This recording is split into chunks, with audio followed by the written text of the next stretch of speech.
Philippe Aghion, bonjour. Bonjour. Économiste de passage à Paris. Oui. Quand vous passez à Paris, évidemment, on essaie de vous attraper. Professeur d'économie à Harvard et aussi à l'école d'économie de Paris.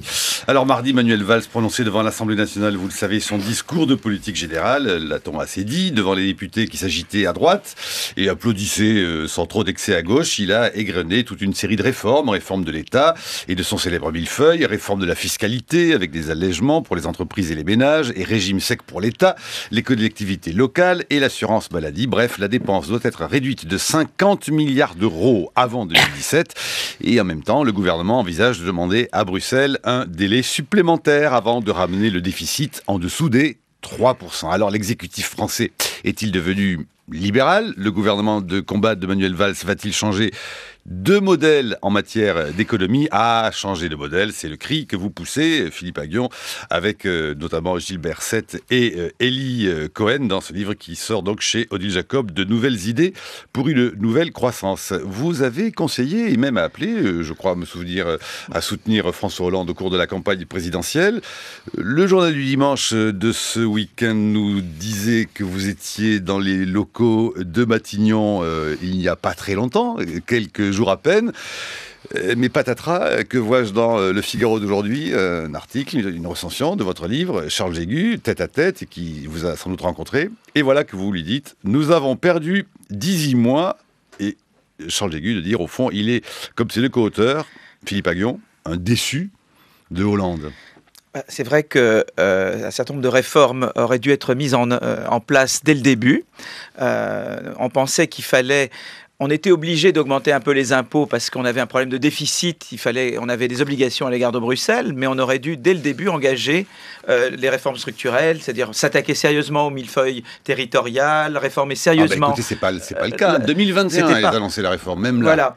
Et donc, nous, on pensait qu'il fallait engager ces réformes. Il y avait le rapport de la Cour des comptes qui était tombé juste avant le discours de politique générale de Hérault en 2012, et nous, on pensait qu'il fallait y aller dès ce moment-là, quoi. Et effectivement, on a perdu 18 mois parce qu'il y a eu le pari de fait qu'on pouvait tout faire par l'impôt et que de toute façon la croissance repartirait. Et ce pari a été perdu. Et c'est pour ça qu'il y a eu le tournant du pacte de compétitivité et maintenant le discours de Manuel Valls, dont on pourra parler tout à l'heure.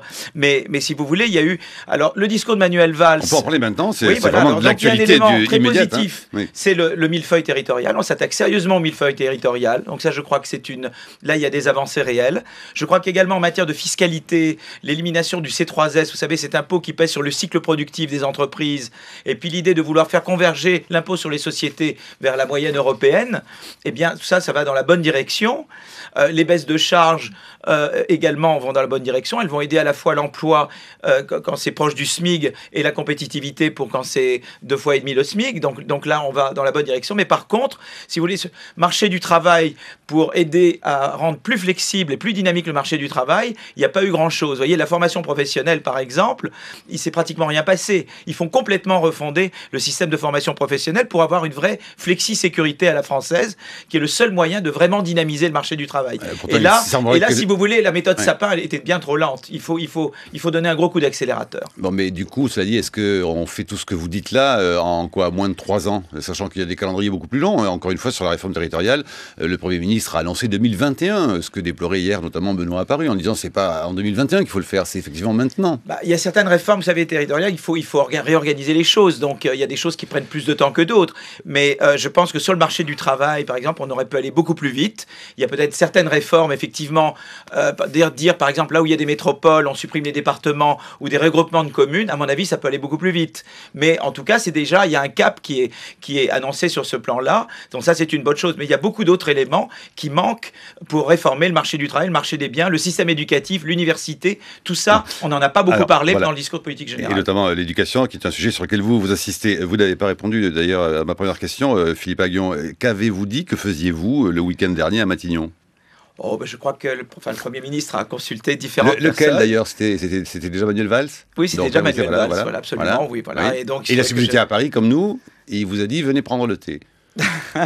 Voilà, il a consulté un certain nombre de personnes en préparation de son discours de politique générale, et donc on a discuté d'un certain nombre de sujets. Il est quelqu'un qui veut réformer. Alors maintenant, le problème, c'est qu'il est très contraint. Il fait pas ce qu'il veut. Il n'est pas dans la situation de Renzi en Italie. Renzi, il a formé son cabinet lui-même. Hein. Oui, tandis que Valls, il a un certain nombre de contraintes. Je crois qu'il Sur quoi avez-vous insisté avec lui? Que lui avez-vous dit? On a parlé de ses réformes, on a parlé de ses... La TVA, l'impôt... on a parlé de la convergence fiscale, on a parlé de dynamiser le marché du travail, on a parlé d'un certain nombre de gestes qui pourraient être faits pour donner très rapidement un signal qu'on s'oriente dans la voie des réformes. Soutenir les entreprises, c'est soutenir l'emploi, l'investissement, les exportations. Nous agirons pour encourager les entreprises, pour soutenir la recherche et l'innovation, améliorer le fonctionnement du marché du travail, alléger les coûts, simplifier les procédures et favoriser le dialogue social à tous les niveaux, avec exigence, car les entreprises ont des responsabilités vis-à-vis de leurs cadres, de leurs employés, de leurs ouvriers. Ce sont eux, ces cadres, ces employés, ces ouvriers, qui font la richesse de ces entreprises, qui font la richesse de notre économie, qui font la richesse de notre pays. Donc là, mardi dernier, devant la représentation nationale, Valls parlait le haguion? Non, Valls, c'est Valls, mais c'est sûr qu'il y a, en tout cas, il a des intentions qui rejoignent beaucoup. Le mot entreprise, c'est dans la bouche très très souvent prononcé là. Rarissime. Le mot fonctionnaire n'a jamais été. Oui, mais c'est pas juste l'entreprise. Je crois pas. Nous, en tout cas, l'idée que nous défendons dans notre livre, c'est que, en fait, si vous voulez, réformer. La mobilité sociale est le vecteur de la croissance par l'innovation. Il faut relancer le moteur de la mobilité sociale. La mobilité sociale en France est faible par rapport à d'autres pays de l'OCDE. Pour la relancer, c'est l'école qui doit être moins inégalitaire. C'est une vraie formation professionnelle. Pour le moment, elle n'est pas effective, en fait. On en parlera tout à l'heure peut-être. Mais c'est également les rigidités sur le marché du travail et le marché des biens. Oui, on en parlera évidemment tout à l'heure dans la partie débat. On aura largement le temps. Mais je voudrais vraiment, encore une fois, qu'on puisse commenter et savoir. Quand justement, vous écrivez-vous, page 59, la France doit cesser d'utiliser l'impôt comme principal outil de réduction des déficits publics. Est-ce que vous pensez que les mesures prises mardi et qui vont être encore prises ces jours-ci par le gouvernement, est-ce que vous pensez que le gouvernement est du coup sur la bonne voie? Tout à fait. Il faut absolument, parce qu'il faut inverser le signal qui avait été donné au début du quinquennat et de dire, voilà, on veut encourager l'innovation, on veut encourager le talent et rendre la vie plus facile aux entreprises, parce qu'il faut leur donner une bouffée d'air. Vous savez, les marges des entreprises en France sont insuffisantes par rapport à, par exemple, en Allemagne, et on a besoin d'augmenter ces marges pour qu'elles investissent plus en R&D. Donc, si on avait une monnaie, on aurait dévalué, mais au lieu de le faire par la dévaluation, on fait la dévaluation fiscale. Et ça donne un peu de bouffée d'air aux entreprises qu'elles utilisent ensuite pour investir en R&D et pour ensuite améliorer la qualité des produits en France. Alors, vous ne pourrez pas être avec nous pour la seconde partie, Agnès Benassi-Kéré, mais vous pouvez rester pour la première. Alors, je vous en prie, vous voulez intervenir. Oui, j'ai une question. Le gouvernement précédent s'est appuyé sur les partenaires sociaux pour les réformes du marché du travail. Donc, c'était vraiment une méthode de les laisser négocier et puis ensuite de transposer dans la loi exactement ce qu'ils avaient... plus ou moins ce qu'ils avaient décidé. Donc ça a été utilisé pour l'accord national interprofessionnel, la formation professionnelle, et puis donc l'assurance chômage, c'est du domaine des partenaires sociaux, et c'est eux également qui ont négocié. Est-ce que cette méthode est la bonne? Est-ce qu'il faut la garder? Est-ce que ça introduit un biais, disons, un peu conservateur ou à quelle autre méthode on pourrait penser pour réformer le marché du travail? Alors, si vous voulez, je trouve que l'idée de les faire négocier, c'était en soi une très bonne idée, mais je trouve que c'était trop lent. C'est-à-dire, on passait trop de temps pour arriver à trop peu de résultats. Moi, je pense qu'il faudrait, en fait, avec mes co-auteurs, une méthode plus dynamique qui serait de dire, voilà, il y a le droit social public. Et il y a le domaine du droit social public. On laisse les partenaires sociaux au niveau national, on leur donne un certain nombre de mois pour définir le périmètre du droit social public. Ce qui est dans le domaine du droit social public, l'État ensuite décide. Et ce qui n'est pas dans le domaine, c'est décidé par les partenaires sociaux au niveau des entreprises, pas au niveau national, avec les branches qui participent. Mais c'est-à-dire qu'il faut trouver un moyen, il faut garder l'esprit de la négociation, mais donner un gros coup d'accélérateur. Parce que finalement, si vous regardez sur la formation professionnelle, on a négocié pendant des mois pour un accord très rikiki, il faisait très très peu de choses. Il faut pouvoir pouvoir accélérer la méthode. Alors peut-être que ça, c'est une manière de procéder, mais il faut trouver quelque chose pour accélérer le processus de négociation sociale. Alors, il faut trouver quelque chose pour accélérer le processus de négociation sociale, dites-vous, mais vous dites aussi qu'il faut, notamment pour changer de modèle, le titre de votre livre, se départir des idéologies ou des idées politiques toutes faites. Mais enfin, c'est bien nier tout de même, Philippe Aghion, qu'il y a une Assemblée nationale, il y a des courants politiques, il y a des oppositions, que la gauche de la gauche ne voit pas d'un très bon œil cette politique-là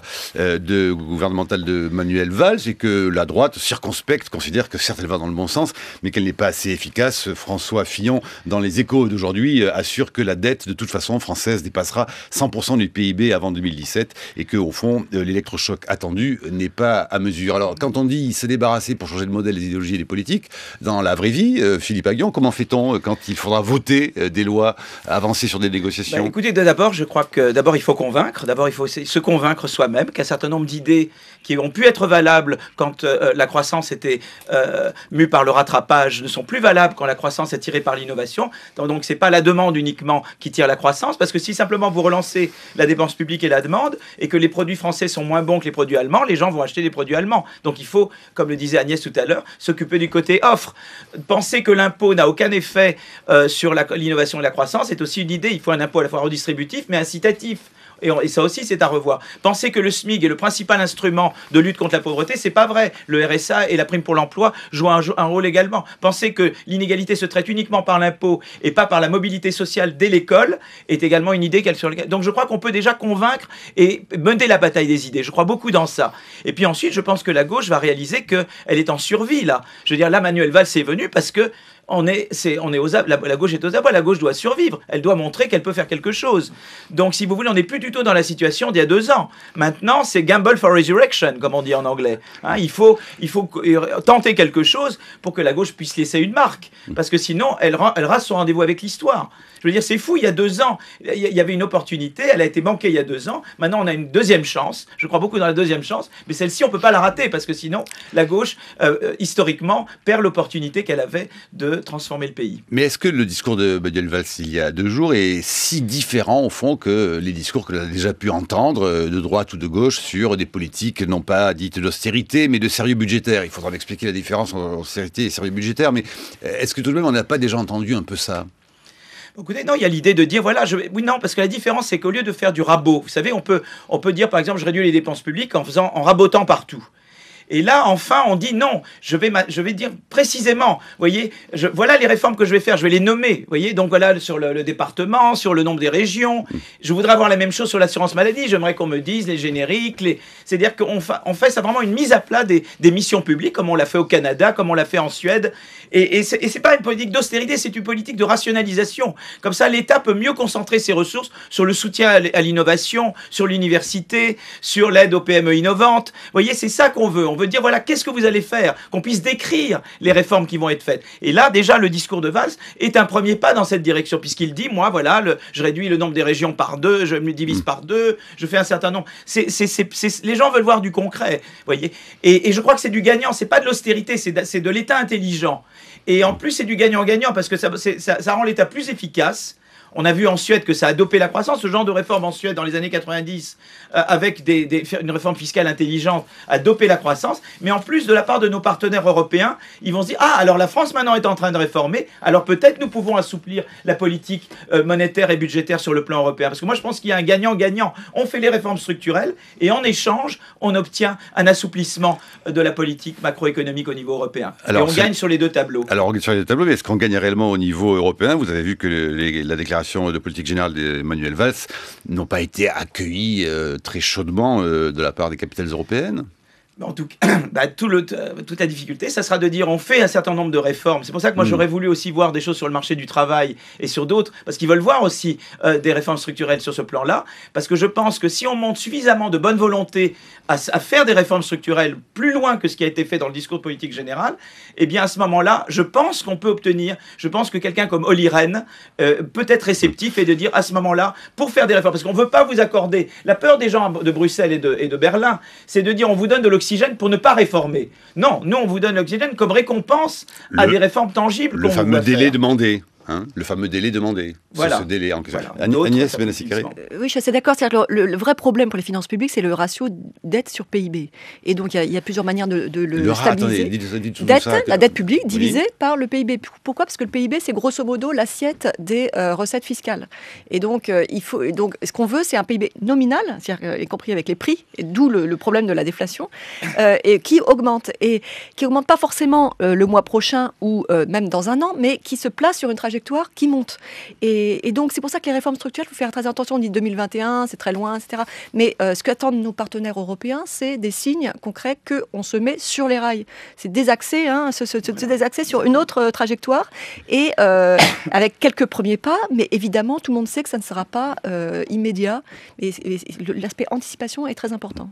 Une des mesures qui a été assez saluée, alors là, à droite comme à gauche, au fond, c'est le fameux zéro charge pour l'employeur d'un salarié payé au SMIC. Mais enfin, vous aurez noté, Philippe Aghion, que les syndicats ont tiré la sonnette d'alarme. Est-ce que ça ne va pas tirer les salaires vers le bas, puisque ce n'est pas une mesure injuste pour les salaires, et ils sont très nombreux qui sont à peine un peu plus élevés que le SMIC?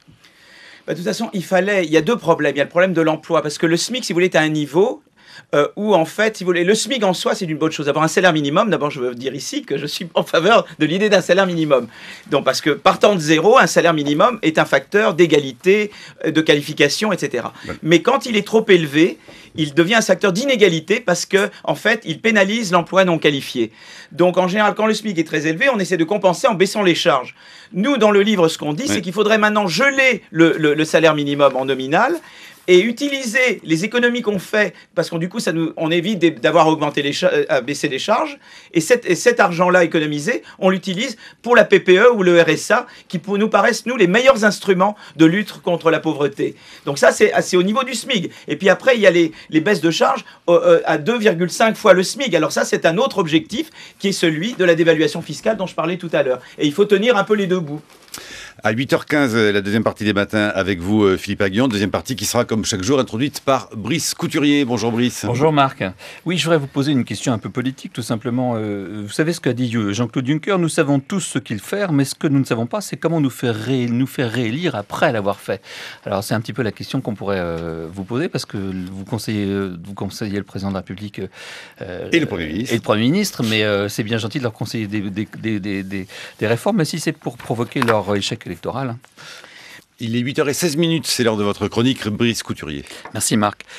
En 1774, l'État monarchique français était menacé de banqueroute. Mais toutes les tentatives de réforme, Turgot, Necker, Calonne, furent bloquées. Elles heurtaient des intérêts trop puissants. Raymond Aron a dit que notre pays n'accomplissait des réformes qu'à l'occasion des révolutions. Nous nous croyons frondeurs alors que notre culture politique est profondément conservatrice. Nous n'aimons pas que le monde change autour de nous et vienne bousculer nos manières de faire et de penser, nos petits privilèges. Écoutez Marc Bloch dans L'étrange défaite. Ce qui vient d'être vaincu en nous, c'est précisément notre chère petite ville, ces journées au rythme trop lent, la lenteur de ces autobus, ces administrations somnolentes, les pertes de temps que multiplie à chaque pas un molle laisser-aller, ces politicailleries à courte vue, son artisanat de gagne-petit, ses bibliothèques aux rayons veufs de livres, son goût du déjà-vu et sa méfiance envers toute surprise capable de troubler ses douillettes habitudes. Voilà ce qui a succombé devant le train d'enfer que menait contre nous le fameux dynamisme d'une Allemagne aux ruches bourdonnantes. Il écrivait ça en 1940, mais ces mots paraissent d'une étonnante actualité. On dit souvent dans les milieux informés de l'état réel du pays que nous ne reprendrons que lorsque nous aurons touché le fond de la piscine. Puisqu'on n'y est pas encore, alors la vie peut continuer. Votre livre, Changer de modèle, est un formidable guide de la réforme. Tout y est. C'est un mode d'emploi de ce qu'il faudrait faire. Si un gouvernement radicalement réformiste mettait en œuvre vos prescriptions, il éviterait peut-être à notre pays la crise de régime qui déjà le menace. Alors vous nous appelez à rompre avec des méthodes qui certes nous ont permis le rattrapage des 30 glorieuses, mais qui ne sont pas adaptées à une époque marquée par la mondialisation et la montée en puissance des émergents d'une part, et par des révolutions technologiques bouleversantes de l'autre. Vous nous invitez à réduire les déficits publics, non par une augmentation massive des impôts qui bloquent la consommation et découragent les investissements, mais par une baisse des dépenses de l'État. haut, non pas de manière uniforme et indiscriminée, en usant du fameux rabot sarkozyste, mais en redéfinissant le périmètre et les missions de la puissance publique. D'autres pays y sont parvenus avant nous, qui avaient plongé plus tôt que nous dans une crise assez semblable, Suédois, Canadiens, Australiens. Ils ont convenu que leur modèle était inadapté et insoutenable. Sans sacrifier les caractéristiques de leur propre système, ils sont parvenus à doubler en 40 ans leur PIB par habitant, quand nous n'avons pas encore retrouvé celui de 2008. Or, il n'y a pas de fatalité à ce que notre pays s'appauvrisse.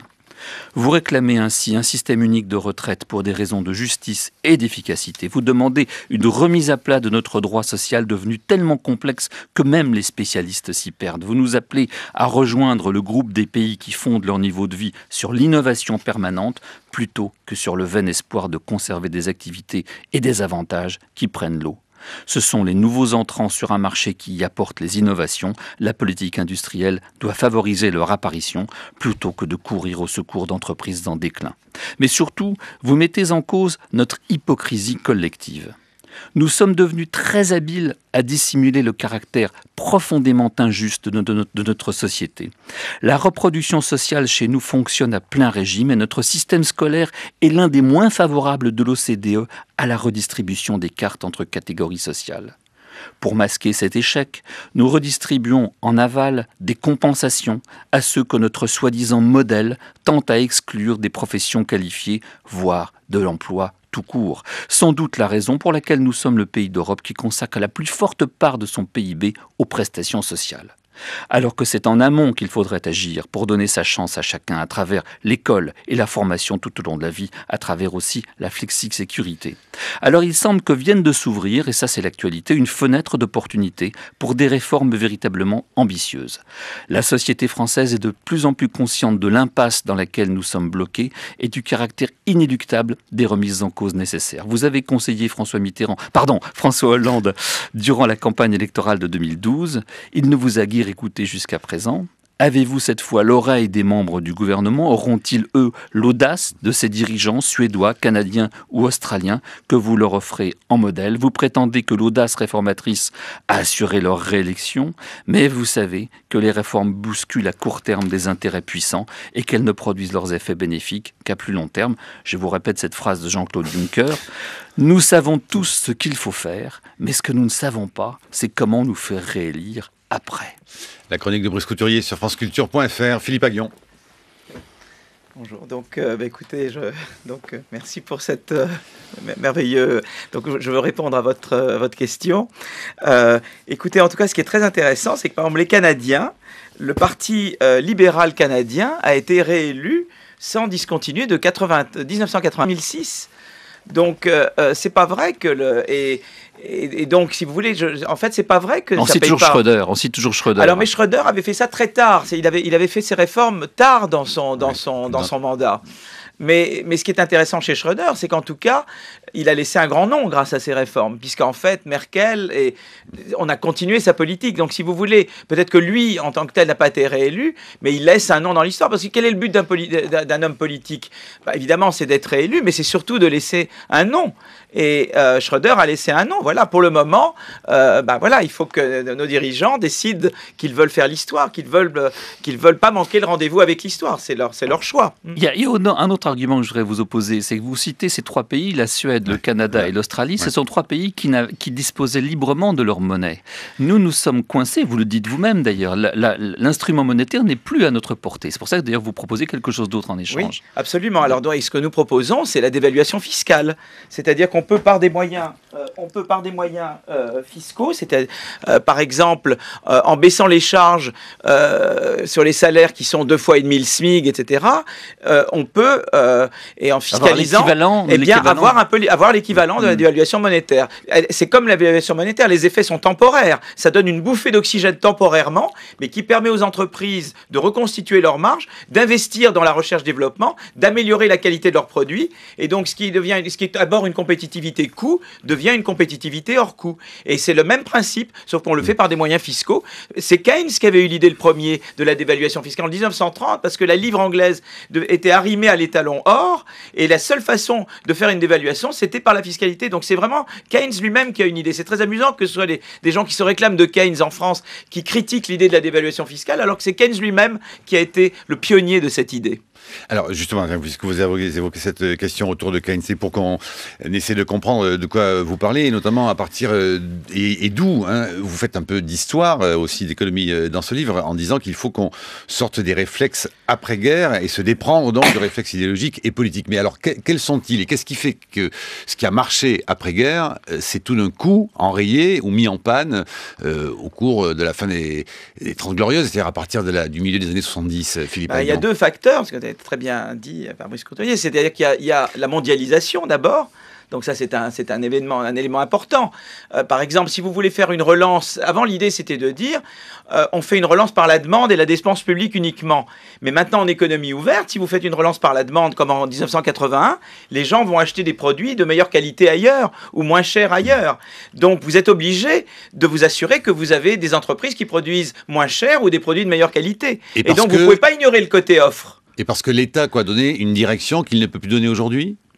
C'est-à-dire que si vous voulez, la croissance par l'innovation, maintenant il y a d'autres pays qui font du rattrapage technologique, vous voyez, de l'imitation technologique, c'est les pays émergents, ils le font à coût beaucoup plus faible que nous. Nous n'avons pas d'autre choix que l'innovation pour rester à flot, pour avoir une économie qui croît. Or, l'innovation a des ressorts très différents. Quand vous êtes une économie d'innovation, la concurrence, l'innovation, c'est sans arrêt de nouvelles activités qui remplacent d'anciennes activités. D'ailleurs, attendez, excusez-moi, parenthèse, c'est quoi l'innovation? Ça veut dire quoi le mot innovation? L'innovation, c'est beaucoup de choses. C'est des nouveaux produits. C'est Google, Amazon. Voilà, absolument. C'est des nouveaux produits, c'est des nouveaux procédés de production. C'est de nouvelles façons d'organiser la production. C'est de nouvelles relations de travail. De nouveaux services, de nouveaux produits. De nouveaux services. C'est tout ça l'innovation. L'innovation en ce moment, c'est plutôt les Américains et les Japonais qui l'ont entre les mains. Les Européens sont un peu à la traîne, justement. Qu'est-ce qui explique que ces innovations, elles viennent très peu de chez nous? Parce que nous n'avons pas, parce que si vous voulez, on a cru au début que c'est parce qu'on n'investissait pas assez en recherche-développement. C'est vrai que c'est en partie ça. C'est vrai d'avoir de très bonnes universités, ça aide beaucoup. Donc maintenant, il y a un effort qui est fait en Allemagne et en France pour améliorer la qualité de nos universités. Donc ça aide. C'est pas pour rien que la Silicon Valley est à côté de Stanford et la route 128 à côté de Harvard MIT. Donc nous aussi, on s'est rendu compte qu'il fallait faire un effort. Mais également, il faut des marchés du travail et des marchés des produits plus flexibles. Parce que l'innovation, ça veut dire d'entrer de nouveaux produits. Si vous avez des marchés qui empêchent l'entrée, vous empêchez l'innovation. Et également, il faut avoir une Alors les champions nationaux, c'est une catastrophe. Alors, Pardon, de ce point de vue-là, les champions nationaux, c'est une catastrophe. Il ne faut plus avoir une politique de champion national. On ne peut plus faire de la politique industrielle comme avant, c'est-à-dire on choisissait des champions nationaux, on les aidait. On peut aider des secteurs, mais il faut les aider de manière à préserver la concurrence au sein des secteurs. Pour que l'innovation puisse se développer. Et c'est pour ça que moi, je n'étais pas d'accord avec l'idée qu'on intervienne dans le débat entre Bouygues et Numéricable. C'est pas les oignons du gouvernement. Ça, c'est vraiment la vieille façon. Et les 34 filières, c'est pas comme ça qu'on fait de la politique industrielle. Ça fait rire tout le monde sur le plan international. Donc il faut changer de façon de faire de la politique industrielle. C'est les secteurs. Ce serait quel secteur selon vous ? Il peut y avoir. D'abord, je pense qu'il faut faire du ciblage que j'appelle horizontal, c'est-à-dire on aide les PME innovantes partout, on subventionne l'innovation partout. Donc, je crois que ça, c'est très important. Mais on peut considérer que des secteurs comme les énergies renouvelables, comme des secteurs liés à la santé, aux biotech, comme le numérique, vous voyez, il y a des secteurs qui sont des secteurs porteurs de croissance. Mais à ce moment-là, c'est des secteurs définis de manière très large, et il faut aider n'importe qui veut aller sur ces secteurs. Il ne faut pas dire je prends Monsieur X et je ne prends pas Monsieur Y. Ça, il faut plus faire de la politique industrielle comme ça. On peut réconcilier politique sectorielle et concurrence, parce que la concurrence est fondamentale, parce qu'on innove pour échapper à la concurrence. La concurrence est fondamentale comme moteur de l'innovation. Alors justement, les secteurs qui vont marcher, il y a ce jour, aujourd'hui le Parisien de ce 10 avril, la une, recherche salariés désespérément, le chômage flambe, et pourtant près de 600 000 emplois ne trouvent pas preneur. Gros plan sur les secteurs qui recrutent. Et dans les secteurs qui recrutent, il y a les soudeurs, les informaticiens, les serveurs et les aides-soignants. Oui, mais ça montre, si vous voulez, c'est très intéressant. Il y a beaucoup de gens qui me disent, moi je cherche des personnes pour travailler chez moi et je ne les ai pas. Et alors, vous savez, en Allemagne, par exemple, je ne veux pas prendre dire que l'Allemagne est bien dans tout, mais ce qui est intéressant en Allemagne, c'est qu'ils ont un système où il y a une imbrication entre l'école et l'entreprise très tôt. Donc très tôt, vous êtes au lycée, vous faites des stages en entreprise. Et donc, ils forment une main-d'œuvre qui à la fois possède les savoirs généraux, mais également les savoirs professionnels. Et ça, je crois que c'est très important. Il faut qu'on réintroduise ça chez nous. Et puis également, ils ont un système de formation professionnelle qui est efficace. Nous, on n'a pas parlé encore, mais on a une formation professionnelle qui marche pas du tout, Oui, puisque l'argent, on a 35 milliards. C'est le serpent de mer, ça. Mais on a 35 tous les gouvernements milliards. régulièrement se disent à vouloir s'attaquer à la formation Mais professionnelle. oui, mais parce qu'on l'a pas fait. Et rien ne vient jamais. Oui, Non, mais- on a 35 milliards par an dépensés en formation, soi-disant dépensés en formation professionnelle. En fait, ce n'est pas 5 chômeurs sur 6 n'en voient pas la couleur. Pourquoi? Parce qu'en fait, l'argent de la formation professionnelle en France sert essentiellement à financer les organisations professionnelles, patronales et syndicales à travers les fameuses OPCA qui gèrent les fonds. Et alors qu'en Allemagne, c'est très différent. Ils ont chaque employé, chaque personne reçoit un chèque formation et lui-même peut décider comment utiliser son chèque formation. Et on devrait aller vers un système comme ça. Et alors évidemment, il faut évidemment traiter du problème du financement des syndicats, mais séparément. Et donc cette réforme-là, il faut l'engager le plus vite possible. C'est pour ça que moi, j'aurais voulu que dans le discours du Premier ministre, il y ait l'aspect millefeuille, ça c'est très bien, mais il n'y avait rien sur le marché du travail. J'aurais voulu notamment des réformes ambitieuses sur la formation professionnelle, parce qu'on n'aura jamais de vraie flexi-sécurité en France si on ne réforme pas la formation professionnelle. Dans tout ce que vous dites, Philippe Aghion, il y a évidemment une question, la question qui vient immédiatement, c'est justement la question de la méthode, du coup. Est-ce que vous pouvez pratiquement, techniquement, nous dire, au fond, comment les autres pays ont procédé? Vous dites qu'aujourd'hui, la France de 2014 se retrouve, au fond, dans l'état dans lequel était la Suède au début des années 90, et que, à force de mesures, mais surtout de méthodes, la Suède, ça n'est sorti. C'est quoi, cette méthode-là? Sur quoi elle se repose? Quelle échéance elle se donne? Quelle durée? Quel temps? C'est-à-dire, c'est une méthode, d'abord, c'est une méthode d'expliquer. D'abord, il faut déjà soi-même penser correctement. Donc déjà, nous, dans le livre, on dénonce des fausses manières de penser. C'est-à-dire que si, évidemment, vous êtes convaincu qu'il n'y a que la demande qui pousse la croissance, vous n'irez pas dans la bonne direction. Si vous pensez que l'impôt n'a aucun effet sur la croissance, vous n'irez pas dans le bon sens. Donc, si vous voulez, déjà, il faut comprendre qu'il y a des idées qui pouvaient marcher avant et qui ne marchent plus. Déjà, c'est la première chose, se convaincre soi-même. Parce qu'on ne peut pas convaincre les autres si soi-même on n'est pas convaincu. Et ensuite, il y a un travers d'explication. C'est évident qu'en Suède, il y a eu un débat, par exemple, sur les retraites. Ils ont fait une grosse réforme des retraites. Elle a été expliquée au cours de plusieurs années.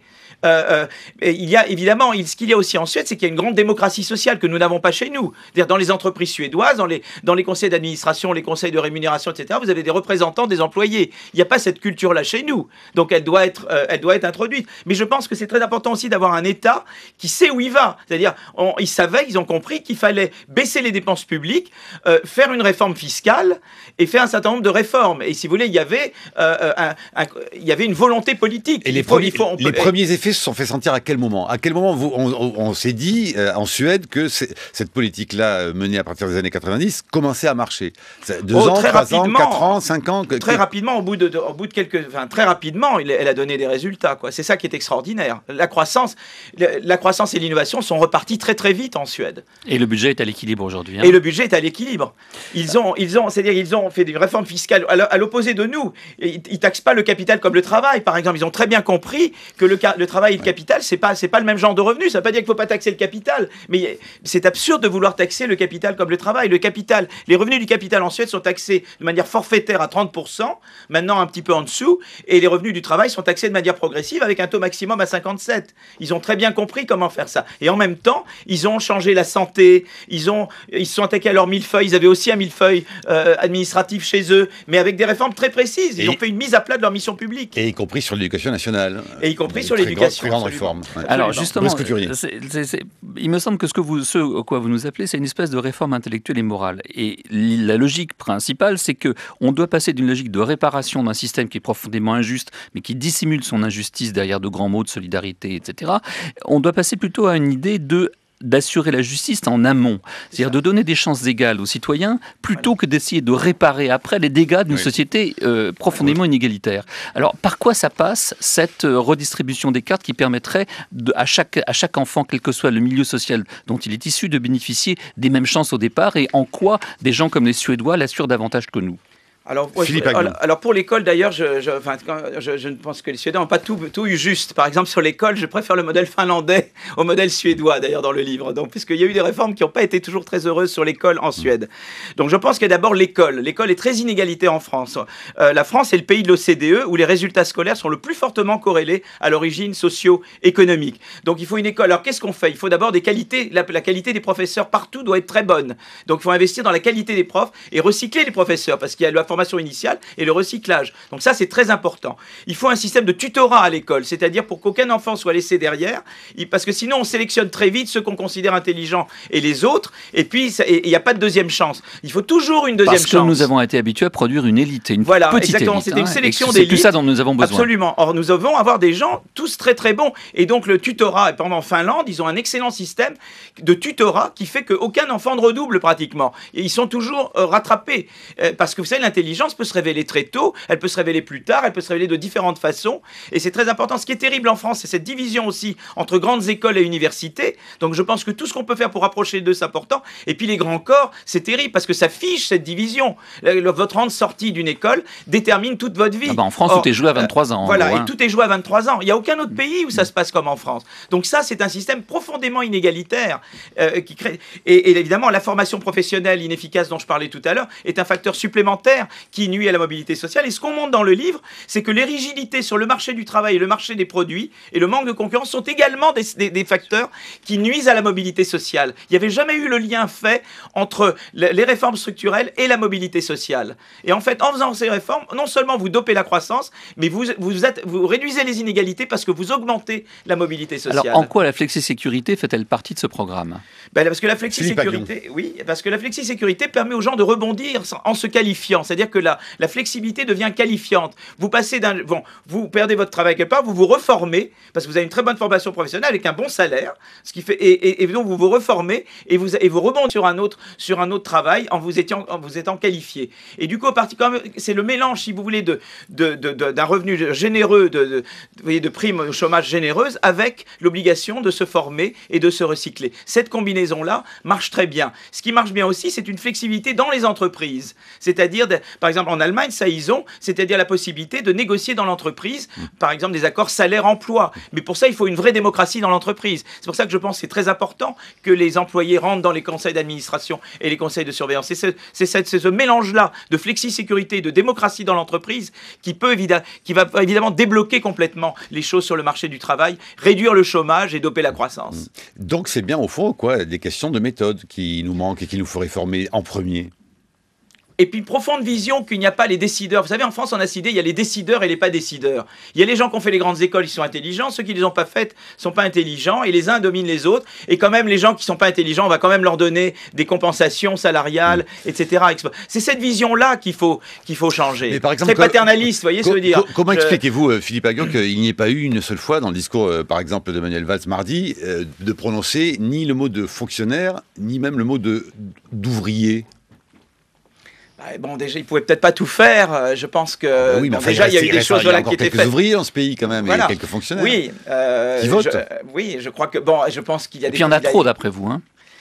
Je pense qu'il faut certainement... Alors, l'idée n'est pas de le faire par le rabot, comme vous disiez tout à l'heure. C'est-à-dire, l'idée n'est pas de dire je réduis d'1 sur 2 partout. Par exemple, à l'école, je ne pense pas qu'il faille réduire les effectifs. Je pense qu'il y a des domaines où on a moins besoin et d'autres domaines où on a peut-être plus besoin. Par exemple, la flexi-sécurité peut nécessiter un soutien de l'État plus grand, mais il faut remettre à plat les missions publiques. Les trois modèles que vous nous montrez, c'est des modèles où on a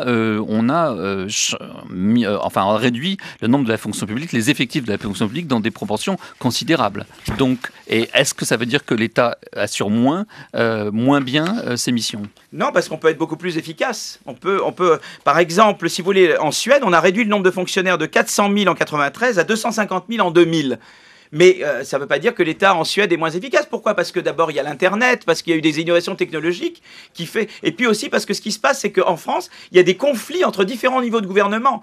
Donc, au lieu de céder, en fait, ils s'annulent. Juste, vous voyez ce que je veux dire ? Elles sont devenues quoi, les 200 000 personnes qui ont disparu dans la réduction ? Ils sont entrés dans le privé. C'est-à-dire que ce qui est extraordinaire, c'est que l'emploi privé... C'est juste, il y a quand même 200 000 qui doivent chercher du travail en ce moment. Oui, ils ont trouvé parce qu'ils avaient justement un système de formation professionnelle et de recyclage. Ce qui est très intéressant, c'est que ça a été plus que compensé par l'augmentation de l'emploi dans le secteur privé. Et le chômage donc a été réduit. C'est ça qui est très intéressant. Et au Canada, vous avez la même chose. C'est-à-dire que, si vous voulez, c'est l'emploi privé prend le pas sur l'emploi public. Et vous avez des agences, d'ailleurs, qui remplacent un certain nombre de choses qui étaient faites par le public. Bon, il y a aussi l'Australie dans vos exemples. Qu'est-ce qui vous paraît le plus notable qui a été fait en Australie que l'on pourrait appliquer ici, à part de faire venir des kangourous aux nouveaux zoos de Vincennes qui ouvrent vendredi, samedi ? Ils s'étaient attaqués à leur problème de déficit et ils avaient fait un certain nombre de réformes. C'est pas mon tropisme, n'est pas particulièrement... On mentionne l'Australie parce que c'est effectivement un pays qui a également réussi à rétablir son économie. Mon tropisme n'est pas trop particulièrement australien. Je suis plutôt un tropisme, je dirais, Europe du Nord, scandinave. Je pense que c'est plus adapté pour nous. Bon, bien alors, puisque nous allons arriver au terme de cette émission, tout de même, Philippe Aghion, est-ce que malgré tout, est-ce que vous y croyez tout de même? Parce qu'on se dit bien que des solutions, préconisations de bon sens d'économistes n'en finissent pas de s'empiler sur des tables de ministres de droite ou de gauche depuis le premier choc pétrolier en 1973-74. Et que malgré tout, les économistes reconnaissant d'ailleurs eux-mêmes que leur science n'est pas une science exacte, eh ben, pour l'instant, il ne se passe pas grand-chose qui améliore en tout cas la situation et de l'emploi d'un côté, de l'économie de l'autre. Mais écoutez, d'abord, je crois qu'il y avait l'idée des modes de pensée. Il y a eu beaucoup de rapports qui ont été publiés. Il faudrait faire ci, il faudrait faire ça. D'abord, on n'expliquait jamais vraiment pourquoi il faut changer de modèle. Donc nous, on explique, c'est le passage à l'innovation qui fait que certains mécanismes qui étaient valables avant c'est le maître ne sont plus. Donc déjà, voilà, il fallait expliquer ça déjà. Expliquer pourquoi ce qui a pu marcher avant ne marche plus. C'était jamais vraiment expliqué avant. Donc changer les modes de pensée. Et puis je crois que maintenant, on n'est plus en 95. C'est-à-dire que maintenant, il y a beaucoup d'autres pays qui se mettent à réformer. Et on n'aime pas être les derniers de la classe quand même. Je pense qu'en France, il y a beaucoup plus de volonté. Je pense que la population est beaucoup plus prête à réformer en France que nous l'étions en 1995. Les gens comprennent mieux et puis ils voient que d'autres pays réforment. Et donc ils se disent, on ne veut pas être les derniers, on ne veut pas être les seuls qui n'allons jamais réformer. Et donc on arrive peut-être à ce stade que vous mentionniez tout à l'heure. Le fond de la piscine. Parce que la France est un grand pays. La France a des potentialités énormes. La France, quand elle se décide à être intelligente et à réformer, la France étonne le monde. On a des chercheurs formidables, des ingénieurs formidables, des artistes. On a tout ce qu'il faut. Et on va étonner le monde. Ils émigrent dans votre genre. Ils partent et ils reviennent, mais on va revenir. Et c'est un grand pays, la France. Ah, vous êtes un mauvais exemple quand même. Vous êtes un des meilleurs économistes français. Vous êtes allé enseigner à Harvard. Il y en a beaucoup d'autres comme vous. Mais il y a des gens qui reviennent. Et peut-être qu'un jour, je reviens en France, comme d'autres. Parce que c'est un grand pays et ça vaut la peine de se battre pour elle. Et il va se passer quelque chose. J'en suis convaincu qu'il va se passer quelque chose. Vous croyez que l'opinion est mûre? Beaucoup plus mûre qu'avant. Je crois que maintenant l'opinion est préparée à l'idée qu'il y a des grandes réformes à faire, mais qu'il y a des bénéfices considérables. Vous avez entendu comme moi les informations tout à l'heure. Il y a un nouveau gouvernement, mais c'est un ancien gouvernement. Il y a un Premier ministre, mais il n'a pas de majorité. Est-ce qu'il y a vraiment une majorité politique pour les réformes que vous préconisez? Écoutez, je crois beaucoup à une notion d'avant-garde. Je crois beaucoup qu'en tout cas, dans l'opinion, je crois que les gens maintenant ont vraiment envie qu'il y ait des réformes, qu'il se passe quelque chose. Je crois qu'il y a une impatience. Je crois que d'ailleurs le vote protestataire, même le vote populiste qu'il peut y avoir à droite et à gauche, c'est la manifestation d'une impatience devant des politiques qui n'agissent pas. Donc je crois qu'il y a une volonté, il y a profondément dans le pays en tout cas une volonté. Je crois il y a qu'à voir Valls, les espoirs mis sur Valls, c'est gigantesque. Quand on dit voilà il y a Renzi en Italie, tout d'un coup il se passe quelque chose en Italie, il y a Renzi. Et nous, on avait l'air un peu ringard à côté. Puis tout d'un coup, il y a Valls, quoi. Et tout le monde dit, mais nous aussi, on n'est pas ringard, quoi. Nous aussi, on peut faire quelque chose. Donc, quand on voit tout cet espoir, on se dit, non, je crois qu'il y a une volonté. Alors qu'après, comment elle va être traduite politiquement? Je ne suis pas politicien. Mais je pense qu'il y aura une traduction et que la France va avancer. Est-ce que parfois, vu des États-Unis, justement, la France vous désespère? Non, c'est pas de ce point de vue-là. Je pense que... Est-ce que vous ne passez pas un peu vite sur ce qu'on appelle tout de même les votes populistes et extrémistes qui fleurissent un peu partout en Europe? Mais les votes populistes sont l'expression d'une frustration qui ne se passe rien. Mais quand il se passe des choses, et je me dis, mais non, la France a des grandes potentialités. Vous savez, quand les Français viennent, avec l'éducation qu'ils ont, la formation qu'ils ont, ils font des choses formidables. Vous savez, par exemple, le consul de Boston, il passe la plupart de son temps à aider des innovateurs français qui n'arrivent pas à mettre en place leurs innovations en France, à le faire dans le Massachusetts ou à le faire. C'est-à-dire qu'il y a des gens, on produit des gens formidables, on a des potentialités énormes. Il suffirait de très peu de choses pour que ces gens-là, produisent en France et innovent en France au lieu d'aller à Boston faire ça ou uniquement à Boston faire ça. Et on est tout près de pouvoir le faire. Et quand vous voyez, cela dit, les mouvements sociaux de ceux qui contestent les politiques d'austérité en Espagne ou en Grèce, vous dites quoi? C'est un mauvais moment à passer et ça finira quand même par marcher? De toute façon, nous n'avons pas à faire donc en Grèce, de toute façon, ça a été, à mon avis, en Grèce, ça a été trop dur, si vous voulez, ce qu'on a imposé aux Grecs. Bon, il y avait eu aussi, c'est un pays très spécial, c'est un pays où les gens ne payent pas d'impôts, donc c'est quand même, donc c'est tout, on n'a pas ce problème-là quand même. Donc on peut après discuter. Mais ce qui est intéressant, c'est qu'en Italie, les gens maintenant sont convaincus qu'il faut réformer. En Italie aussi, ils se sont endormis avec Berlusconi, ils ont cru dans des chimères, et maintenant ils se disent, mais non, il faut y aller, quoi. Et je pense qu'en France aussi, beaucoup de gens maintenant disent, mais écoutez, on cherche, on veut un vrai changement. Et je crois qu'on est tout près de quelque chose d'important en France. Voilà. Le Figaro d'aujourd'hui, qui traite de votre livre, Charles Jégu, dit « La gauche libérale se rebiffe, suite et fin ». C'est donc, vous acceptez vous le terme, hein, la gauche libérale se rebiffe? Enfin, oui, gauche, j'appellerais social-libérale, je dirais, ou gauche réformiste. Enfin, elle se rebiffe, en tout cas, elle considère que maintenant le moment est venu de dire haut et fort un certain nombre de choses, et que maintenant, le rendez-vous avec l'histoire est arrivé, quoi. Et que maintenant, il faut y aller. Alors, restez avec nous.